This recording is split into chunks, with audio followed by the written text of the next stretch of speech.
Baik, selamat malam. Saya ucapkan untuk kita semua dan ya malam hari ini kita akan kembali melanjutkan kelas kita, yaitu kelas eksegesis kitab Tesalonika dan ya kita sudah sampai dalam kitab 1 Tesalonika. 1 Tesalonika pasalnya yang ke-5. 1 Tesalonika pasalnya yang ke-5. Dan hari ini kita akan bahas mulai dari kemarin sudah, ya saya anggap saya sudah selesai sampai dengan ayat yang keempat. Dan kita akan melihat ayat 5, 6, dan nanti sampai 11 ya. Dan akan dilanjutkan 12 sampai dengan ayatnya yang ke-22. Di situ. Nah, ini merupakan kelanjutan apa yang sudah kita bahas. Kita sudah bahas kemarin sebenarnya. Kalau kita baca dalam ayat 1 sampai dengan ayatnya yang keempat. Ayat 1 sampai dengan keempat ya kita sudah bahas kemarin. Dan sekali lagi sekarang kita akan lanjutkan dalam ayatnya yang ke-5. Dan tentunya saya harap mahasiswa, teman-teman mahasiswa sudah absen, ambil absen semua karena kita akan memulai kelas ini. Dan sebelumnya mari kita berdoa. Tuhan Bapa kami yang dalam surga, kami sungguh bersyukur. Terima kasih Tuhan. Malam hari ini kami kembali berkumpul dalam kelas Tesalonika. Tuhan pimpin kami semua. Agar apa yang kami pelajari bisa bermanfaat dalam kehidupan kami. Terima kasih dalam nama Tuhan Yesus kami berdoa dan mengucap syukur. Amin. Oke, kita langsung ayat yang ke-5. Dan waktu kita sebenarnya sangat terbatas karena ingat ujian nanti tinggal satu kali pertemuan di depan dan akan ujian. Mungkin kita akan ujian belakangan untuk kitab Tesalonika. Ya, kita akan mulai langsung masuk kepada ayat yang ke-5. Karena kamu semua adalah anak terang dan anak siang. Kita bukanlah orang-orang malam atau orang-orang kegelapan. Tentu ini ada kaitannya dengan apa yang sudah dibahas dalam ayatnya yang keempat. Ayat 1 sampai dengan ayat yang keempat tentang kedatangan Tuhan. Bahwa hari Tuhan datang seperti pencuri. Sebab itu, setiap orang percaya harus mempersiapkan diri. Dan kita disebut sebagai anak-anak terang atau anak-anak siang. Kenapa? Ya, karena anak terang atau anak-anak siang adalah orang yang bisa sigap. Kalau anak-anak malam, bisa dalam keadaan tertidur, tidak siap, tidak sigap. Gitu loh. Jadi anak-anak terang dan anak-anak siang di sini adalah dua ungkapan untuk orang benar. Ya, sebenarnya ini adalah ungkapan yang mengacu kepada orang-orang yang sudah diselamatkan. Ada banyak ayat yang bisa kita lihat untuk memperjelas apa yang dimaksud dengan anak-anak terang dan anak-anak siang. Tapi sebelumnya coba kita lihat bahwa dualisme metafora terang versus gelapan ini adalah karakteristik ya daerah timur dekat kuno atau daerah Mesopotamia. Dan ini adalah sebuah tema yang berulang dalam tulisan-tulisan Rasul Yohanes. Tapi kita juga bisa dapatkan dalam tulisan-tulisan yang lain, misalnya dalam Lukas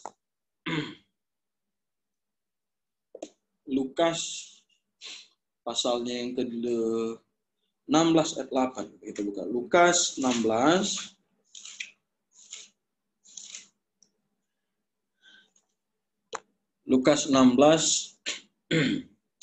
ayat yang ke-8. Lalu Tuhan itu memuji bendahara yang tidak jujur itu karena ia bertindak dengan cerdik, sebab anak-anak dunia ini lebih cerdik terhadap samanya daripada anak-anak terang. Terang ini mengacu pada orang yang sudah diselamatkan. Yohanes 1 ya. Ayat yang sering kita buka, tapi kita cari yang ayat yang lain saja. Yohanes 8 coba gitu. Yohanes pasal 8. Yohanes 8 ayat yang ke-12. Maka Yesus berkata pula kepada orang banyak katanya, akulah terang dunia. Barang siapa mengikut aku, ia tidak akan berjalan dalam kegelapan, melainkan ia mempunyai terang hidup ini. Tuhan Yesus bicara pada terang bahwa dia adalah terang dunia. Dan orang-orang yang sudah diselamatkan yang disebut sebagai anak-anak terang karena menerima. Kemudian ada dalam Yohanes 12, ayat 35-36. Coba kita lihat. Yohanes pasal 12.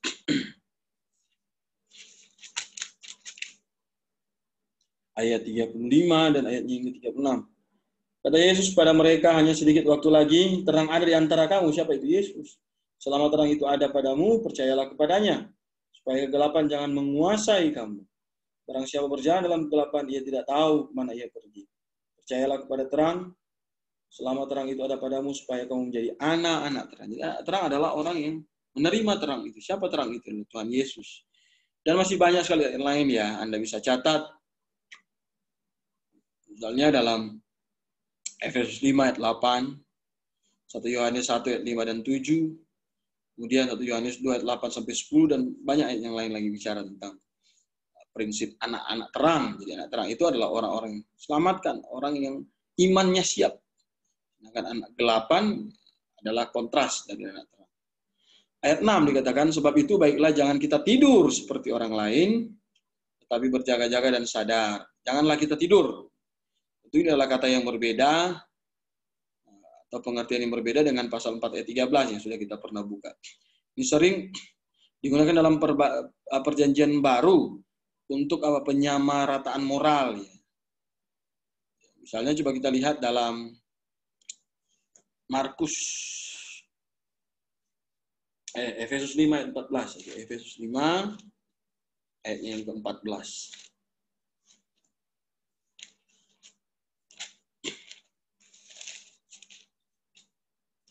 Efesus 5 ayat 14, itulah sebabnya dikatakan, bangunlah, hai kamu yang tidur, bangkitlah dari antara orang mati, dan Kristus akan bercahaya atas kamu. Jadi kita harus perhatikan bahwa memang ada ketiga penggunaan yang berbeda dengan dari kata tidur ya. Itu kateudo. Yang pertama bisa bicara kepada kurang kewaspadaan moral, ayat 6 yang kita lihat sekarang. Kemudian bisa mengacu kepada tidur ya secara fisik. Secara fisik, ayat 7. Dan tidur bisa mengacu kepada kematian, itu ayat 10. Itu sudah pernah bahas juga. Jangan tidur sama dengan siapa? Orang lain. Tetapi katanya apa? Tetapi berjaga-jaga dan sadar. Berjaga-jaga dengan sadar. Ayat 6 ini memiliki 3 present aktif subjunctive ya. Yang pertama dalam bentuk negatif, jangan tidur. Kemudian 2 yang berikutnya itu positif, yaitu tetaplah waspada dan sadar. Tetapi semuanya dalam bentuk apa? Present subjunctive. Ini menekankan ketekunan yang terus-menerus, tetapi dengan unsur kontingensi ya. Beberapa orang percaya tertidur dan tidak waspada atau sadar. Jadi berjaga-jaga dan sadar itu adalah sikap siap, itu yang kita bahas. Jadi untuk masuk atau sampai kepada menantikan kedatangan Tuhan, yang paling penting adalah kerohanian dia yang yang siap. Minimal orang itu adalah orang yang diselamatkan. Ya, jadi minimal orang itu adalah orang yang diselamatkan. Jadi artinya sekali lagi, ya boleh dikatakan bahwa beberapa orang percaya tidur dan tidak waspada atau sadar. Dan kewaspadaan adalah tema umum dalam perjanjian baru untuk orang Kristen mengenai kedatangan Kristus yang kedua. Dan itu juga kita bisa lihat dalam Matius pasal 24.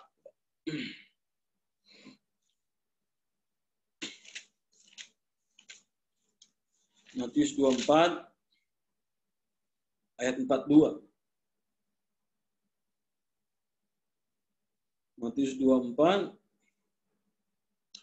ayat 42 dan ayat yang ke-43. Karena itu berjaga-jagalah, sebab kamu tidak tahu pada hari mana Tuhanmu datang.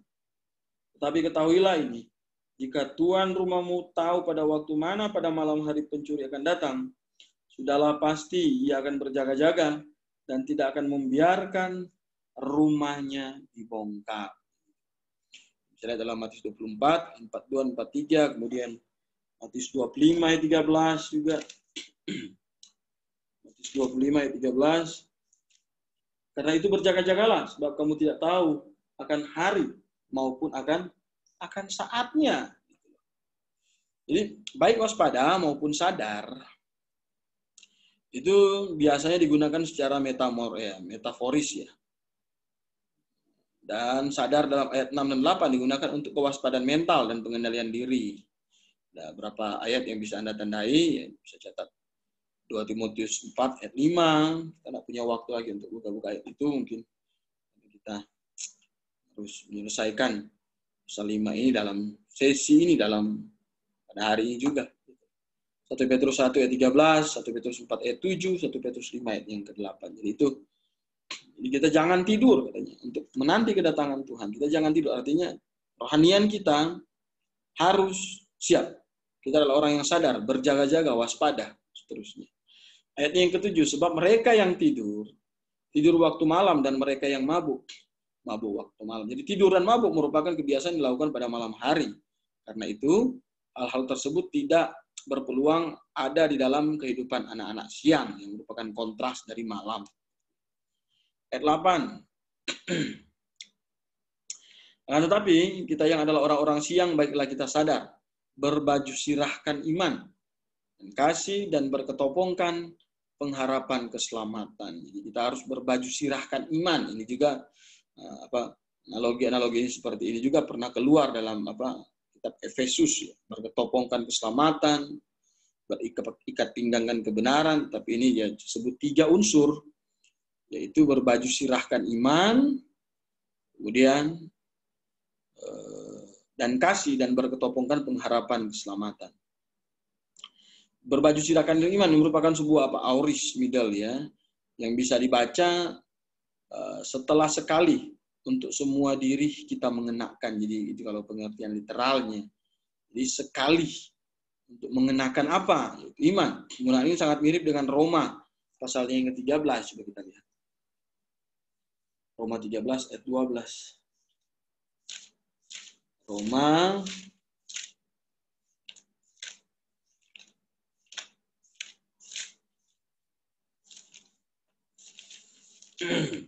pasalnya yang ke-13 ayat yang ke-12, sebab hari sudah jauh malam, telah hampir siang, sebab itu marilah kita menanggalkan perbuatan-perbuatan kegelapan kita dan mengenakan perlengkapan senjata terang.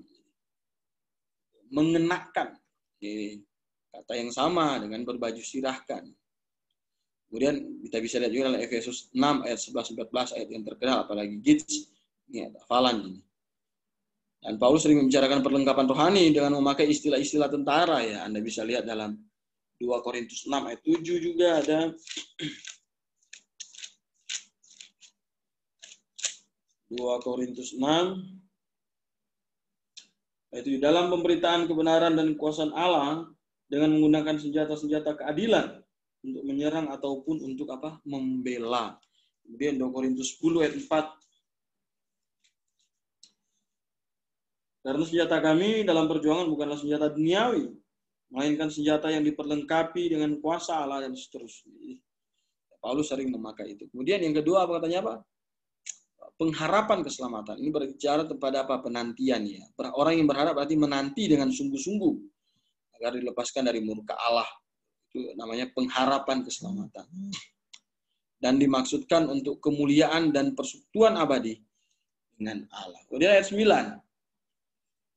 Dikatakan karena Allah tidak menetapkan kita ditimpa murka, tapi untuk beroleh keselamatan oleh Yesus Kristus Tuhan kita. Ini, nah, ayat 9 ini sangat penting dan sangat kuat mendukung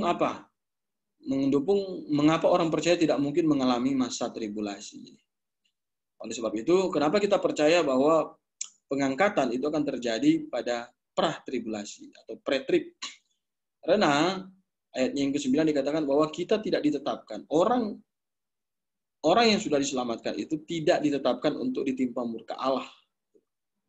Karena Allah tidak menetapkan kita, berarti termasuk Paulus di dalamnya, untuk ditimpa murka Allah, tetapi untuk beroleh keselamatan oleh Yesus Kristus Tuhan kita. Ada juga yang percaya bahwa pengangkatan di pertengahan tribulasi artinya mengalami tribulasi. Tapi saya sangat tidak percaya bahwa pengangkatan itu akan terjadi di pertengahan tribulasi atau setelah tribulasi. Tidak mungkin.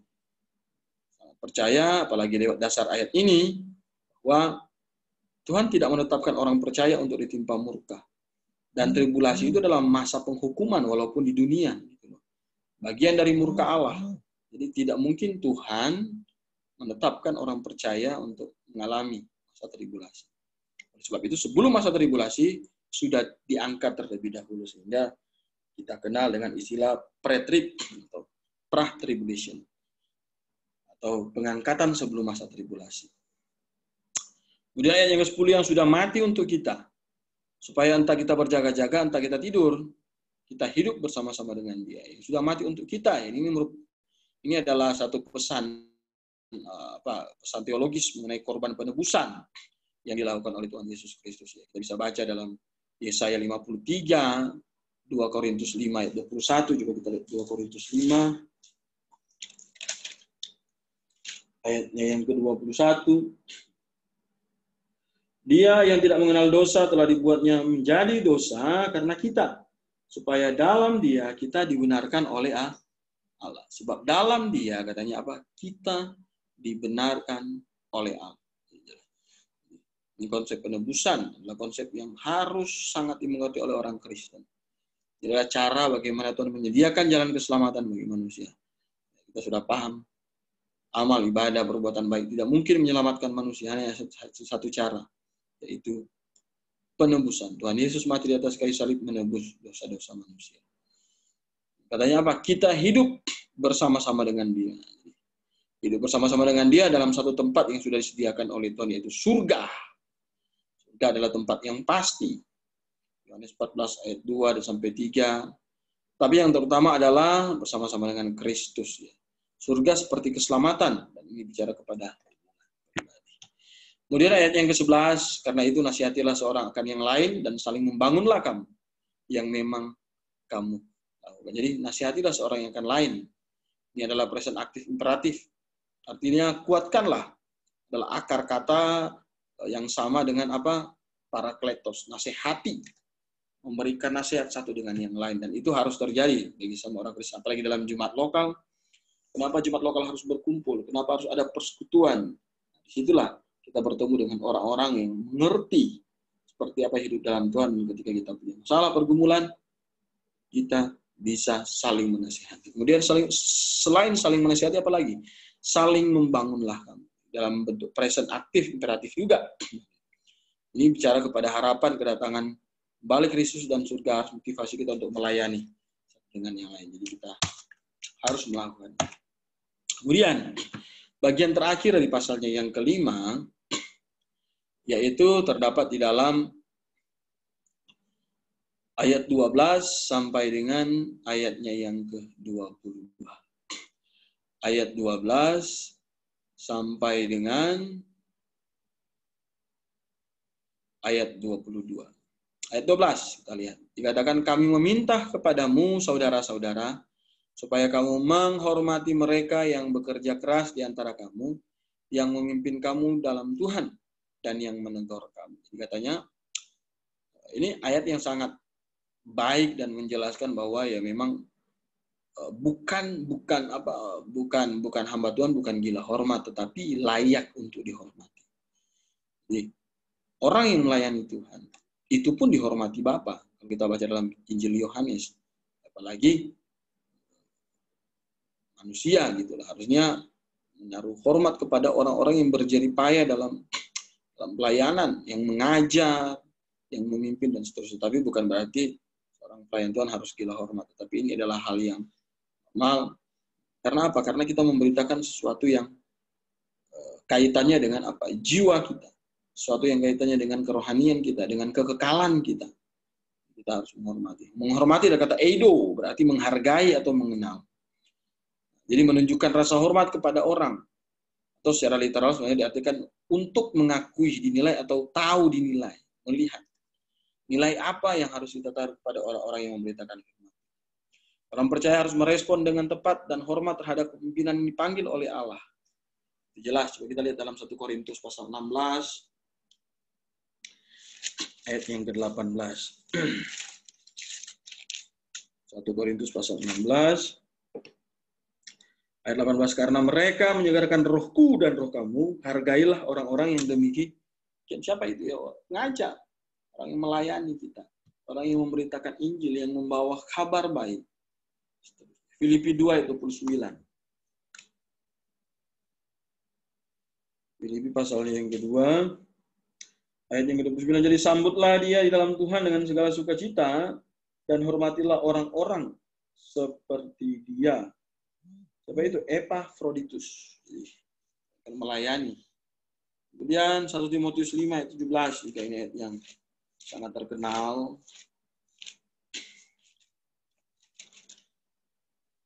1 Timotius 5 ayat 17. Penatua-penatua yang baik pemimpinannya patut dihormati 2 kali lipat, terutama mereka yang dengan jerih payah berkhotbah dan mengajar. Bukan gila hormat, tetapi Alkitab mengajarkan ya kita harus menghormati dan menghargai orang-orang yang memberi diri untuk melayani Tuhan. Mereka mengajar, mereka melayani, dan mereka melakukan banyak hal berkaitan dengan kebutuhan rohani kita. Sebab itu kita harus menghormati, menghargai, mengenal atau memberi nilai. Mereka yang bekerja keras di antara kamu, dari kata kapayo, berarti usaha keras. Kata ini juga muncul dalam 1 Korintus 16 ayat yang ke-16. Tahu seluruh bagian ini menunjuk kepada masalah sikap dari jemaat terhadap pemimpin. Itu jelas. Bagaimana kita menghargai pemimpin yang bekerja keras, mengambil bagian dalam pelayanan. Memimpin sebuah jemaat yang sedang dianiaya dan berjuang untuk bertahan sudah terbukti tidak mudah. Itu jelas. Memimpin sebuah jemaat dalam kondisi teraniaya itu bukanlah yang mudah. Sebab itu kita harus menghargai jerih lelah mereka dan kita harus mengajarkan itu kepada jemaat juga. Yang memimpin kamu dalam Tuhan dan menegur kamu. Jadi ini bisa mengacu kepada orang-orang yang pernah terlibat dalam kehidupan rohani jemaat. Yang memimpin kamu dalam Tuhan. Penginjil. Sekarang ada penginjil, ada gembala, ada guru Injil. Bisa memimpin kita dalam Tuhan dan menegur kita. Kadang ada orang tidak suka ditegur. Tapi ingatlah bahwa prinsip menegur itu adalah prinsip yang sangat baik. Karena ketika ada orang menegur kita, berarti orang itu sayang dan mengasihi kita. Kalau kita tidak mau ditegur, artinya kita tidak mau orang mengasihi kita. Kita tidak mau orang peduli akan hidup kita. Hamba Tuhan, salah satu tugasnya adalah menegur kita. Bahkan dalam jemaat ada yang disebut sebagai disiplin jemaat. Disiplin jemaat inilah yang membuat orang percaya itu hidup tertib. Ini ayat 13. Ayat yang ke-13, dan supaya kamu sungguh-sungguh menjunjung mereka dalam kasih karena pekerjaan mereka. Hiduplah selalu dalam damai seorang dengan yang lain. Kata apa? Dan supaya kita sungguh-sungguh menjunjung. Dalam bentuk present infinitif yang menekankan tindakan pribadi yang terus-menerus. Jadi untuk menjunjung mereka. Ini terjemahkan sebagai supaya kamu sungguh-sungguh. Tapi dalam bentuk infinitif biasanya diterjemahkan untuk. Jadi mengasihi seorang pemberita firman adalah bentuk paling sederhana dari kita untuk mendukung pelayanan mereka. Jadi salah satu cara bagaimana kita mendukung pelayanan yang ada, kita ajarkan kepada jemaat adalah dengan cara apa? Menjunjung mereka, mendukung mereka dalam kasih. Terusnya. Karena apa katanya? Karena pekerjaan mereka, pekerjaan terkata ergon di situ ya. Kepemimpinan dalam pelayanan adalah suatu hadiah dari Tuhan. Itu adalah kasih karunia. Coba kita lihat dalam Efesus 4.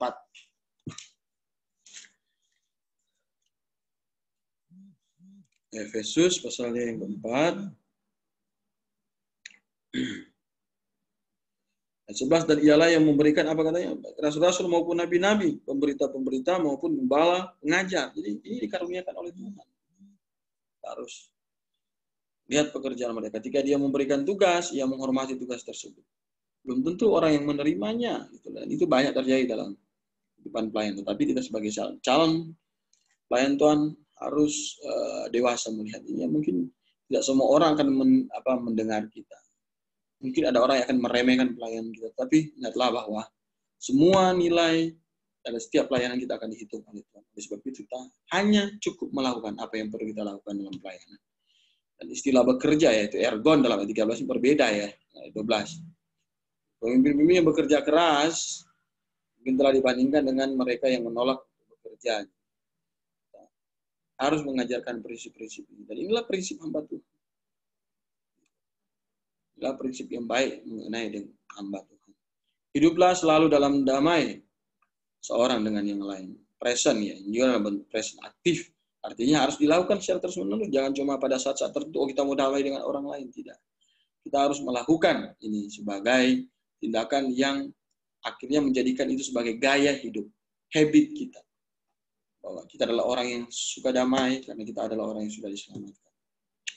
Dan perintah ini adalah untuk orang percaya dan suatu seruan yang sebenarnya sering kita dapatkan dalam Alkitab, dalam Perjanjian Baru khususnya. Markus, sudah kita lihat. Markus pasal yang ke-9.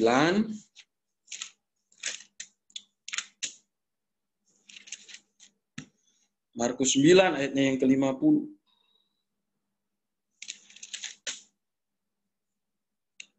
Garam memang baik, tetapi jika garam itu menjadi hamba, dengan apakah kamu mengasinkan? Hendaklah kamu selalu mempunyai garam dalam dirimu, dan selalu hidup berdamai yang seorang dengan yang lain. Roma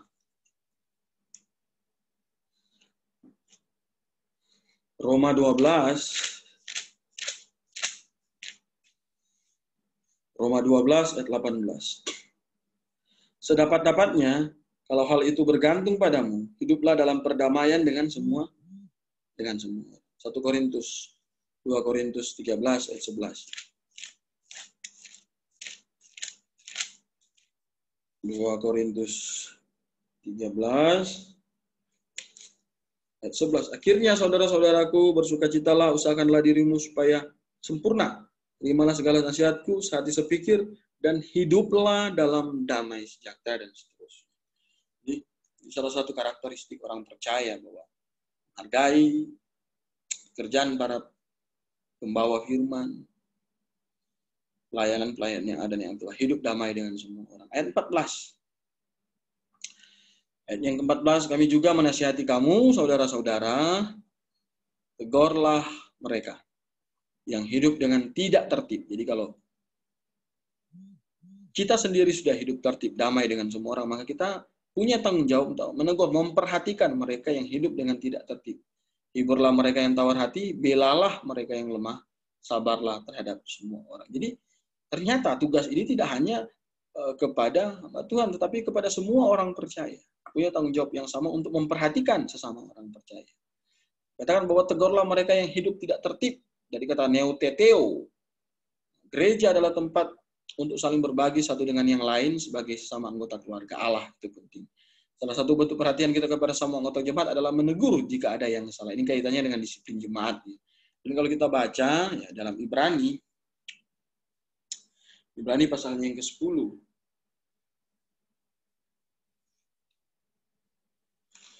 Ibrani pasalnya yang ke-10.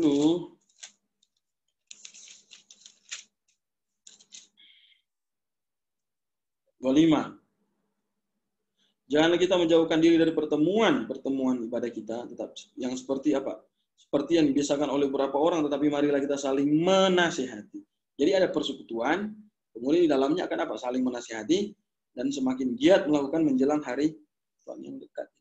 18 ayat 15 ini bicara tentang disiplin orang percaya dalam jemaat, itu lebih kompleks lagi. Kemudian apa katanya? Hiburlah mereka yang tawar hati. Hibur. Tawar hati dari kata oligopsukos. Dalam KJV terjemahkan sebagai orang yang sedang lemah pikiran. Tapi itu benar-benar digunakan dalam arti tawar hati atau iman yang sedang kecil. Kita bisa lihat dalam konteks-konteks, misalnya Roma 14 ayat 1-15, Roma 13, kemudian Roma 14 ayat sampai pasal 15 ayat 13. 1 Korintus 8, kemudian 1 Korintus 10 ayat 23-33. Ada orang-orang Kristen yang mulai putus asa, mungkin ya ketika mereka mengalami situasi-situasi yang kurang menguntungkan. Bisa saja terjadi pergumulan, beban-beban dalam hidup sebagai orang percaya. Maka disitulah kita hadir sebagai sesama orang percaya untuk menguatkan mereka, menghibur mereka yang lemah pikiran atau iman yang sedang kecil. Kemudian apalagi yang dijelaskan di sini? Belalah mereka yang lemah. Present juga ini, present middle. Digunakan dalam artian lemah dalam tubuh atau pikiran. Jadi kata ini bisa dipakai dalam beberapa hal. Tetapi ini dapat menunjuk kepada jenis orang Kristen yang sama sebagaimana dicirikan dalam Roma pasal 14 ayat 1-5 sampai 15 ayat 13. Roma pasal 14 ayat 1 sampai dengan pasal 15 ayat yang ke-13 gitu. Atau mungkin merujuk kepada masalah fisik. Jadi mereka yang lemah bisa jadi lemah. Iman juga bisa saja, tapi lemah dalam hal fisik juga bisa, banyak hal. Dan itu harus jadi satu perhatian orang-orang kita diselamatkan terhadap.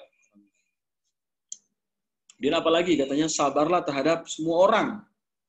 Ini juga present aktif juga, artinya harus dilakukan secara terus-menerus. Ini adalah suatu perintah terus menjadi panjang sabar, bukan pemarah. Jadi terus-menerus artinya sesuatu yang dilakukan dan menjadi gaya hidup.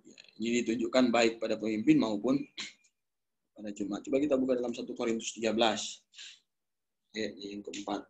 1 Korintus 13.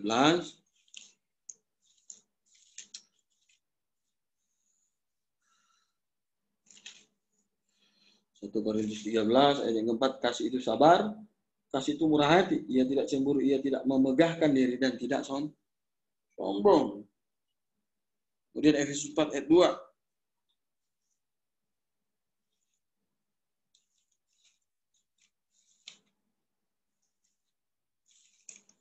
Efesus pasal 4 ayat yang kedua, hendaklah kamu selalu rendah hati. Dan apalagi lemah lembut dan sabar. Sabar terhadap semua.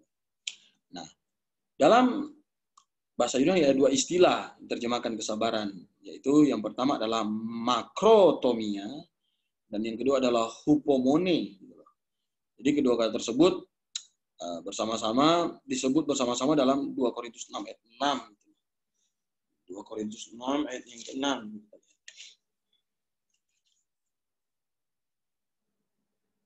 Dalam kemurnian hati, pengetahuan, kesabaran, kemurahan hati dalam Roh Kudus, dan kasih yang tidak munafik. Jadi kita perhatikan dalam bahasa Ibrani, dua kata ini muncul langsung bersamaan dalam ayat tersebut. Jadi ada makrotomia dan juga ada hupomone. Gitu loh. Yang pertama digunakan dalam naskah ini juga. Hal ini dapat merujuk kepada karakteristik Allah, ya. Sabar, terusnya dalam terjemahan LXX. Untuk perjanjian lama, Yesaya 57 ayat 15, kalau kita perhatikan.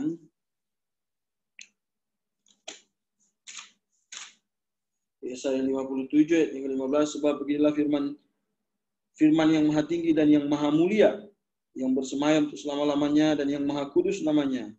Aku bersemayam di tempat tinggi dan tempat kudus, tapi juga bersama-sama dengan orang yang remuk dan rendah hati, untuk menghidupkan semangat orang-orang yang rendah hati dan untuk menghidupkan hati orang-orang yang remuk. Jadi orang-orang yang rendah hati di situ, orang yang sabar, dari kata terjemahkan oleh LXX dari kata orang percaya harus meniru karakter atau gambar dari Tuhan tentunya. Dan ini juga digunakan untuk kesabaran. Kesabaran kepada apa? Sesuatu. Kesabaran kepada apa? Seseorang. Dan ini merupakan bukti bahwa orang tersebut adalah orang yang dewasa, rohani, dan serupa dengan Kristus. Coba kita lihat bahwa kesabaran dalam sesuatu. Ibrani 6 ayat 12.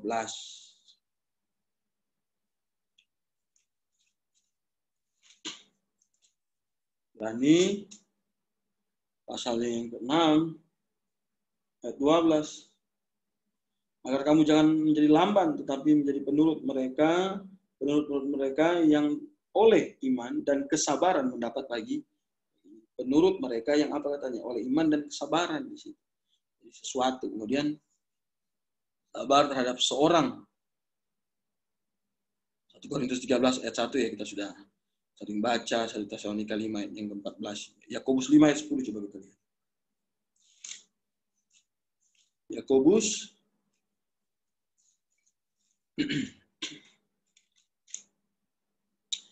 pasal 5 ayat yang ke-10. Saudara-saudara, turutilah teladan penderitaan dan kesabaran para nabi.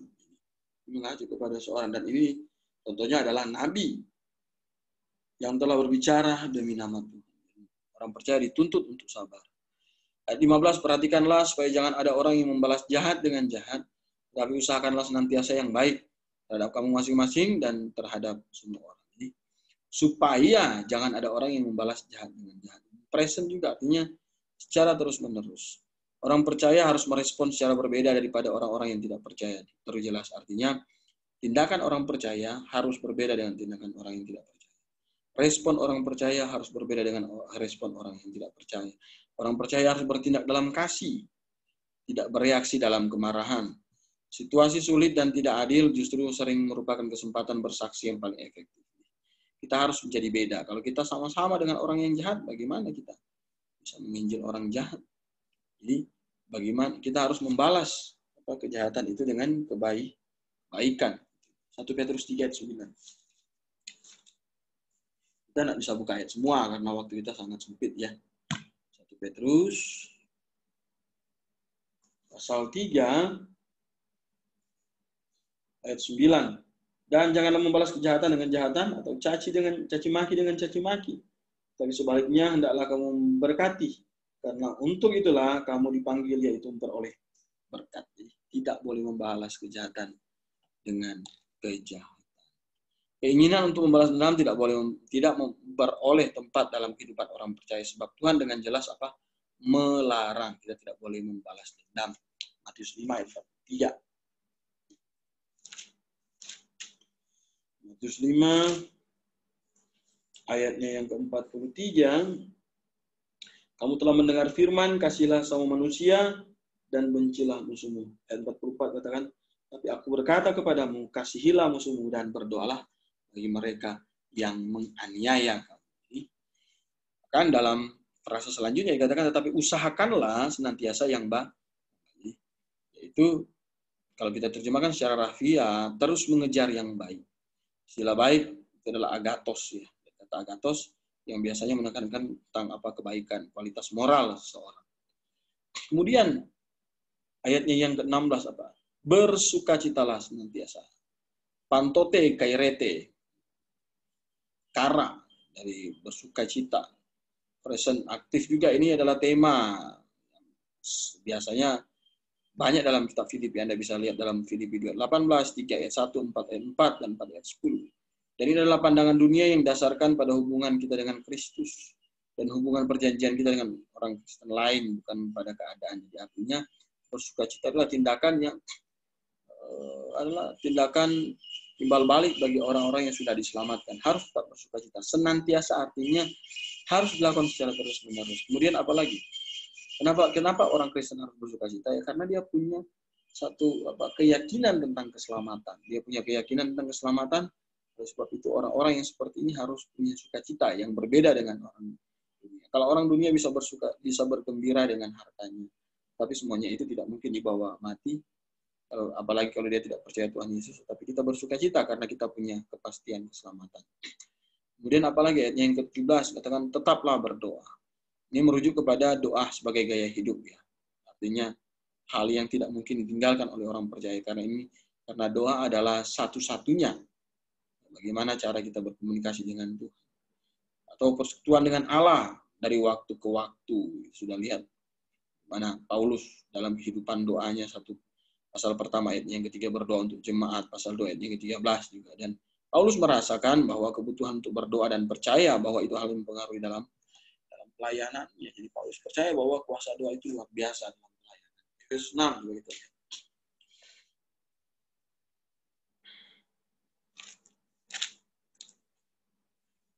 Efesus pasal 6 ayat 18 dan 19. Dalam segala doa dan permohonan, berdoalah setiap waktu di dalam roh dan berjaga-jagalah dalam doamu itu dengan permohonan yang tak putus-putusnya untuk segala orang kudus, juga untuk aku, supaya kepadaku jika aku membuka mulutku dikaruniakan perkataan yang benar. Bilang berdoa supaya jemaat Efesus Paulus minta untuk doakan dia supaya dia bisa mengajar dengan benar dan dapat hikmat daripada Tuhan. Dan juga dalam 2 Tesalonika 3 ayat 1 dan seterusnya. Kemudian ayat yang ke-18 katakan mengucap syukurlah dalam segala hal, sebab itulah yang dikehendaki Allah dalam Kristus Yesus. Baik, kamu mengucap syukur juga salah satu bentuk respon positif ketika seorang diselamatkan. Hal apa yang paling harus disyukuri? Ya, keselamatan itu sendiri. Kenapa? Karena orang yang diselamatkan adalah orang yang keluar dari dari hukuman dan berpindah kepada hidup yang kekal. Yesus berkata bahwa kalau percaya kepada Tuhan, dia akan berpindah dari hukuman kepada hidup yang kekal. Oleh sebab itu harus mengucap syukur. Ucap syukur juga untuk apa? Kebenaran firman Tuhan. Itu penting. Kita harus mengucap syukur atas kebenaran firman Tuhan. Alkitab sebagai firman tertulis. Kalau tidak punya Alkitab, bagaimana kita bisa melangkah, berjalan, bagaimana kita bisa dituntun. Satu-satunya tuntunan di dunia ini yang benar dan tidak ada salah dan hanya berasal dari Tuhan, yaitu Alkitab. Sebab itu kita harus mengucap syukur. Dan kalau di sini katakan bahwa dalam segala hal katanya. Artinya jangan cuma dalam hal-hal yang senang saja kita mengucap syukur. Kita harus mengucap syukur ketika kita menghadapi masalah. Karena disitulah kita akan semakin dewasai dalam Tuhan. Mengucap syukur, eucharisteite, eucharisto. Artinya keadaan tidak boleh mendikte. Jadi jangan hanya melihat kepada keadaan. Tapi dalam semua situasi. Termasuk ketika dalam penganiayaan atau masa-masa sulit. Coba kita lihat Efesus 5 ayat 20. Efesus pasalnya yang kelima, ayatnya ke-20 dikatakan, ucap syukurlah senantiasa atas segala sesuatu dalam nama Tuhan Yesus Kristus dan kepada Allah Bapa kita. Ini mengucap syukur atas segala sesuatu. Kemudian ayatnya yang ke-19, janganlah padamkan roh. Pneuma mes benute. Ini kaitannya dengan semangat kita dalam melayani Tuhan. Ya, apalagi kalau kita percaya bahwa Tuhan akan semakin dekat pada kedatangan Tuhan, kita harus semakin semangat. Setiap orang percaya harus terus bersemangat dalam melayani Tuhan. Dan ada satu ungkapan yang hampir sama tetapi berbeda, tapi tujuannya sama, yaitu jangan sampai kita tidak bersemangat untuk melayani Tuhan, tapi harus melakukan sebaliknya. Kita harus tetap bersemangat melakukan pelayanan Tuhan. Roma 12, kita lihat.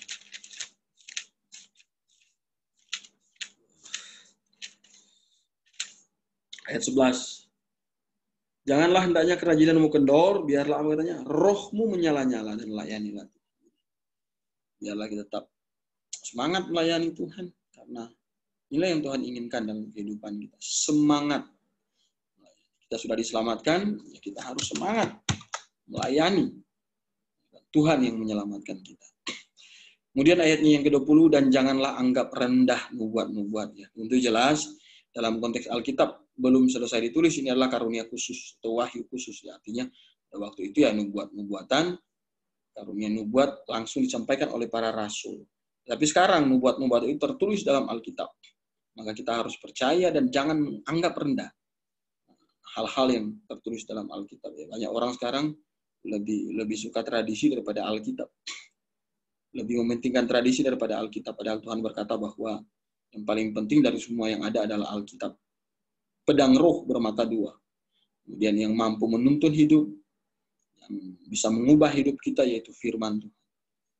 Dan ya, dulu Tuhan memakai karunia-karunia nubuat ini secara lisan untuk menyampaikan kebenaran-kebenaran kepada jemaat. Tapi setelah Alkitab selesai ditulis, karunia nubuat itu selesai, dan sekarang kita melihat nubuatan-nubuatan itu di dalam Alkitab saja. Ayat 21, ayat yang sangat penting dan sering kita buka, yaitu ujilah segala sesuatu dan peganglah yang baik. Secara harafiah adalah apa? Dan semua hal harus apa? Dibuktikan. Dalam konteks ini bisa merujuk kepada yang pertama apa? Para pemimpin. Kita harus melihat pemimpin ini layak nggak pemimpin. Kehidupannya seperti apa? Apakah dia jadi contoh atau tidak? Dan kita juga harus belajar dari ini untuk sebagai calon pemimpin. Karena kita akan diuji. Dan kita harus melihat. Dan kita harus siap diuji. Gitu. Kemudian apa ya? Karunia rohani. Kalau sekarang ya kita bicara kepada karunia pelayanan. Bukan karunia yang dalam hal bahwa orang itu harus dapat karunia nubuatan, bahasa lidah dan seterusnya. Bukan. Tetapi karunia rohani yang Tuhan karuniakan dalam pelayanan yang masih berlaku sampai hari ini. Kemudian apa? Sebuah pesan rohani dan yang paling penting adalah doktrin. Pengajaran. Kita harus menguji pengajaran-pengajaran sekitar kita. Apakah itu Alkitabiah atau tidak. Saya khotbah kemarin hari Minggu bicara tentang pentingnya gereja yang Alkitabiah. Kalau gereja ya tidak Alkitabiah, kenapa kita pergi ke situ? Tidak mungkin. Kita perlu gereja yang doktrinnya Alkitabiah. Ujilah, dokimaso. Gitu. Berarti menguji dengan pandangan menuju persetujuan. Ya, benar dan amin. Berapa hal tampaknya rohani tetapi sebenarnya tidak. Jadi ada hal-hal yang kelihatan rohani. Kita harus uji, tetapi sebenarnya tidak. Misalnya dalam Matius 3:21 katanya. Tuhan bilang, firman Tuhan berkata di situ bahwa bukan orang yang berseru kepadaku Tuhan yang akan masuk dalam kerajaan surga. Tetapi mereka yang melakukan kehendak Bapakku di surga. Katanya ada orang datang mengaku bernubuat, melakukan mujizat. Tapi Tuhan berkata, nyala dari hadapanku. Hai engkau pembuat kejahatan. Itu jelas. Ya kelihatannya benar, tetapi ketika diuji ternyata itu tidak benar.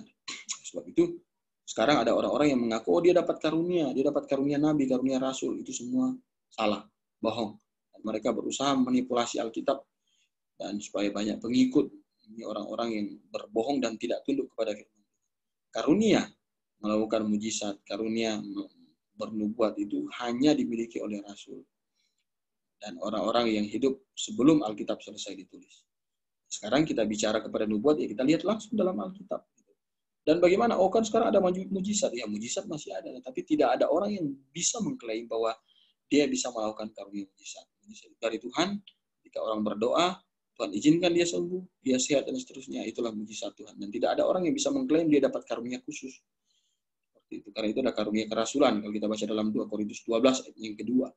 Segala sesuatu yang membuktikan bahwa aku seorang rasul telah aku lakukan di tengah-tengah kamu dengan apa mujizat-mujizat dan tanda-tanda. Kemudian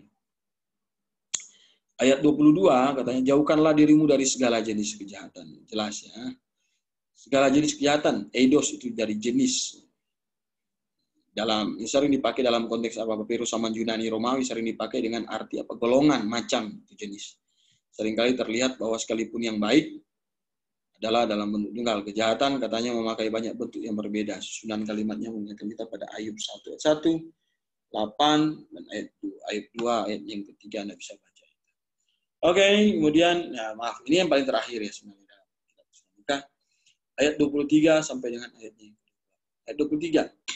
Semoga Allah damai sejahtera menguduskan kamu seluruhnya, dan semoga roh, jiwa, dan tubuhmu terpelihara sempurna dan tak bercacat pada kedatangan Kristus.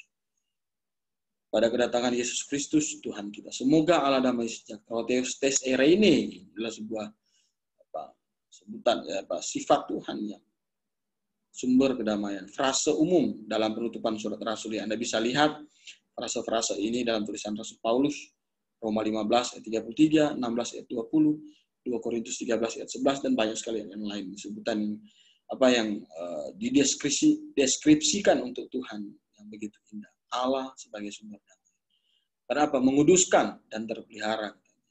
Ini merupakan suasana berharap atau berdoa. Paulus berdoa agar orang-orang percaya dikuduskan dan dipelihara oleh Allah. Dan ya kita berharap itu. Karena itu janji Tuhan akan apa? Melihara kita sampai Tuhan datang kedua kali. Ini menunjukkan bahwa pengudusan adalah baik karunia pada saat keselamatan maupun pengudusan akan berjalan secara profesi. Jadi kita sudah pernah bahas tentang 3 macam pengudusan. Pengudusan yang pertama adalah pada saat percaya, pengudusan secara posisi. Kemudian ini disebut sebagai pengudusan karakter yang sifatnya progresif. Dan yang ketiga adalah pengudusan yang sifatnya permanen ketika seorang di surga. Jelas. Kemudian apa katanya? Semoga roh, jiwa, dan tubuhmu terpelihara sempurna. Ayat ini sangat jelas bicara tentang trikotomi manusia, walaupun banyak juga yang menolak trikotomi, tapi saya sangat percaya trikotomi manusia, bahwa manusia terdiri dari roh, jiwa, dan tubuh. Semua akan terpelihara dalam jaminan keselamatan daripada Tuhan. Tak bercacat. Istilah ini hanya ini ditemukan dalam perjanjian baru. Jadi kata amemtos ini hanya terdapat dalam ayat ini.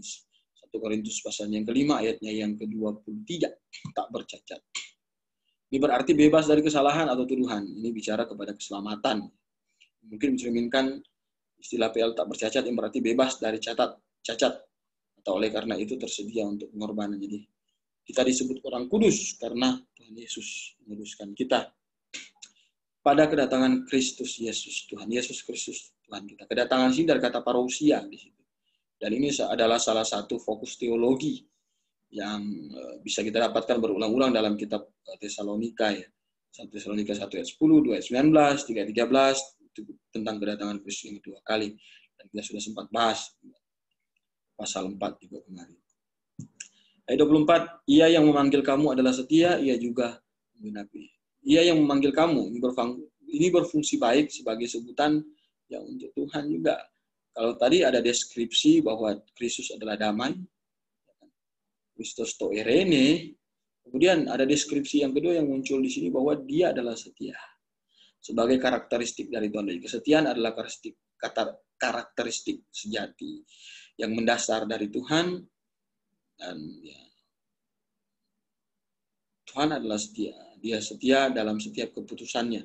dalam setiap kehendaknya, ketetapannya, bahwa orang percaya akan masuk surga dan orang yang tidak percaya akan dihukum. Kita baca dalam 2 Timotius